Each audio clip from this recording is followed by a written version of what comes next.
Good evening, I'm Adrian Ghobrial. We're on board the King streetcar tonight, and today we heard the future is king.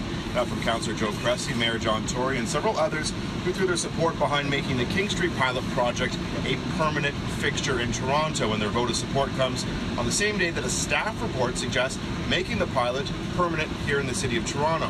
And that's music to the ears of several passengers.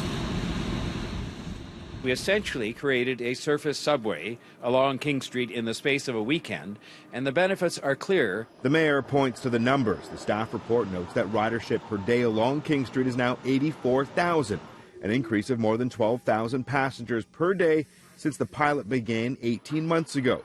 In total, 3% more people are now moving through the downtown. And Councillor Joe Cressy adds that fewer cars are now driving in the core. That's success. In a growing city, that's what success looks like.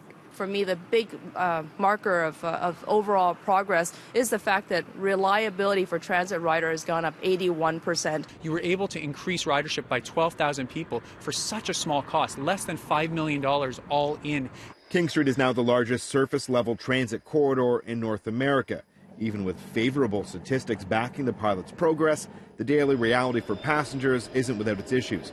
Many riders during the morning and evening rush have to wait for multiple cars to pass them by before there's room to board one of the new, larger streetcars. It's an issue CityNews presented the mayor with today. We'll do what we have to do to make sure that not only do we continue to serve the now 84,000 people, but I hope that number could rise even higher. And if that means deploying more streetcars as we receive them, or as we deploy buses as needed, we will do the things we need to do. These projects can become a victim of their own success. Adding additional 12,000 people onto a route is a lot of people. That's essentially the equivalent of what the Union Pearson Express is carrying every day. And we're doing that on a surface route that was implemented essentially in the span of a weekend. We need to be continuing to invest, continuing to add capacity. Capacity issues aside, Mayor Tory today didn't close the door on using the King Street pilot as a template for other streets in the city that could benefit from being turned into a main transit corridor. I think we should be looking at the busiest routes and looking at the ones where we have significant reliability issues and trying to identify the strategies that would work best, whether it's full dedicated rights of way, whether it's transit priority, whether it's curb cutouts that allow the transit to come in and out. We have to tailor the solution to the right street. As for drivers, police handed out more than 9,000 tickets during the King pilot for those who broke the new rules. King Street is no longer Tory adds that the traffic impact on surrounding streets was minimal. A vote to make the pilot permanent will first go to the mayor's executive committee next week.